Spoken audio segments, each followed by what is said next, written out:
మానవాళి మనుగడకు ఎంతో ముఖ్యమైనటువంటి చెట్లను పెంచాలని చెప్పి మన పూర్వీకులు చెప్తా ఉంటే కొంతమంది తెలియని వాళ్ళు లేనిపోని అపోహలు సృష్టించి ఏపుగా పెరిగినటువంటి మొక్కలను నరికేయడం అనేది దారుణమైనటువంటి విషయము.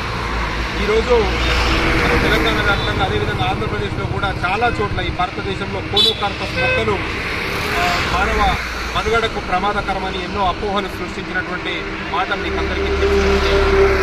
ఈ క్రమంలో మరి శాస్త్రవేత్తలు చాలామంది వీటిపైన రీసెర్చ్ చేసి మరి ఈ మొక్కలు మానవాళికి మేలు చేకూరుస్తాయి కానీ ఇలాంటి హాని తలపెట్టవు అని చెప్పి మనకు నిన్న సోమాజిగూడ ప్రెస్ క్లబ్ ద్వారా తెలియజేయడం జరిగింది. మరి ఇకనైనా మరి మన ప్రేమికులు మీరు మేల్కొని ఈ కోనోకార్పస్ మొక్కలను ఏదైతే నరకాలనేటువంటి ఒక భావము మీ మనసులో ఉంటుంది దాన్ని తొలగించాలని చెప్పి మరి ఈ మొక్కల పెరుగుదలకు మీరందరూ కూడా సహకరించాలని చెప్పి ఈరోజు నేను కోరుతా ఉన్నాను. Thank you.